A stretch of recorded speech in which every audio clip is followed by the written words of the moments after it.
Hello everyone, my name is Belvin and I am from Marwad University and I have recently completed my diploma in Information and Communication Technology, and today I am here to show you my project which I have made in the final year in the Android domain. So let's start.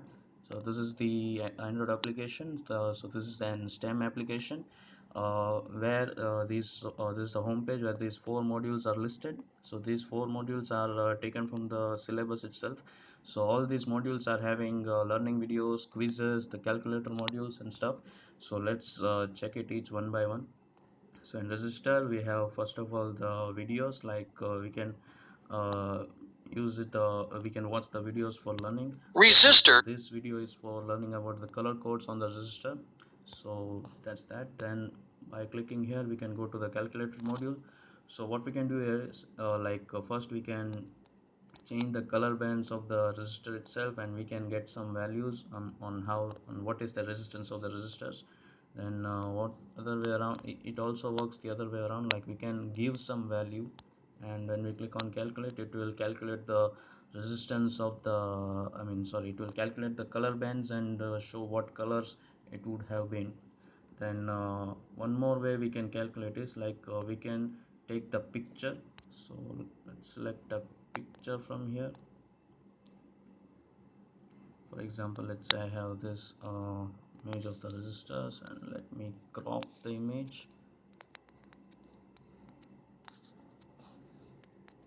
So once we have cropped, then the resistors image will be shown, the background will be separated, so it will be easy for the selection. Then we can click here on the color band, so it will ask for the confirmation of the color, the detected color was brown. Is it, we want to set this for the number one band, so we can say yes. Now if you want to click on the second band, again it will ask for confirmation. Third band, it will again ask for confirmation, and based on the colors detected, the resistance values will be shown here. Then we have the quiz module. So here some random color bands will be generated, and we have to give the right answer. For the demonstration purpose, I have set all the quiz answers to be shown like this. So for example, here we can the answer is 83.0 giga ohms, and the tolerance is 2%. So next, and it will generate up to 10 questions, and on the final after clicking on the submit button, it will show a result. So right now we only got the one answer correct, which was the first one. So after clicking on OK, it will again ask for the confirmation to take the quiz again or not, and there's a simple message that it will be displayed on the basis of the previous course. So on the home page we can go to quiz course, and these are the previous course of the quizzes. So if it is higher than, lower than, or equal to, then the messages will be displayed according to that. Then we have the number system. So these are all the videos for learning different number systems, like conversions of the number systems, like binary to octal, binary to decimal, binary to hex and stuff. Then we are having calculator for this also. So in decimal, if we write something like 180, then it will automatically convert to all the different types of number system. Now if we come to binary, then only 10 will be accepted, nothing else. So again, and same for octal, only up to 7 will be accepted, and in hexadecimal only up to F will be accepted. So and the conversions will be done accordingly. So again, we can do here is, like, you can capture the image of the questions.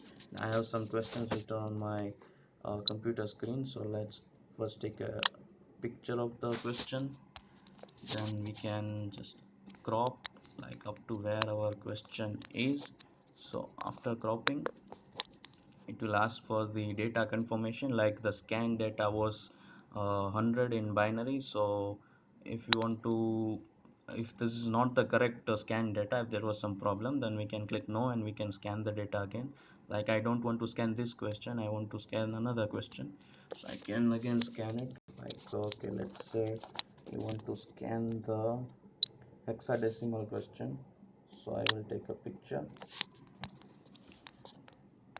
then I will just crop the question area. and it will ask for the confirmation, and if we click yes, then the question will be automatically pasted here, and we can get the converted answer.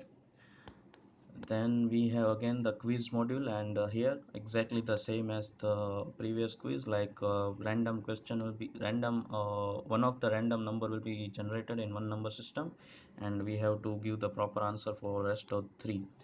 And then we have the K-map module here again. So we have a two variable K-map solution video. Then we have the calculator portion. Let's say 1001, and we click when we click solve, this will be the solution of the K-map, or the simplification of the K-map. Now again we can scan the question here. So if I click if I take the picture of this, and again I will have to crop the question, like the questions portion, and it will again ask for the confirmation, and we click yes. Question will be automatic pasted here, and then if we click solve, it will solve the K-map, and it will give the answer, which is 1 for the given K-map. Then we have the matrix module. So here again all the learning videos are there, from basics to solving linear equations. Then again in the matrix solution part, we have this two 3x3 matrices. So if let's input some random digits, say 2 1 2 3 4 10, okay, 410 20 30 55 10 30 and 40. Now again we have to select the operation from here. These are the different operations which we can perform on the matrix. Let's say we have to do addition, then if we click calculate, we can get the answer of the addition. Let's say I want the adjoint of the matrix, then we can click, and adjoint of the mat can be of only one matrix, so the second matrix boxes will be disappeared. Then let's say I want the inverse, then I can get the inverse. Let's say I want the determinant, I can get the determinant. So that's that. Then the again the quiz modules are the same. Then we have the inverse matrix method. So here what we can do is, like we can give some linear equations, and it will solve the answers for us. So let's just scan the question directly instead of typing. So I can scan this question. Now uh, now again I have to crop, like up to where the question is, so I can crop it. So again it will ask for the confirmation, so the data is correct, so let's click yes. So question will be directly pasted here, and if we click solve, then it says incorrect question format. That's because there's a slight mistake in scanning here, so we can correct it, like there's not a minus but an equals to sign. So now if we click solve, it will give the answer of the x, y and z values, like 64 divided by 23, and this will be in p by q form, not the point form, so it will be easy to calculate and understand. So that's the entire STEM application, then the project that I have made in the sixth semester. I hope everyone to like it, and thanks for your time, and thanks for watching the video. Thank you.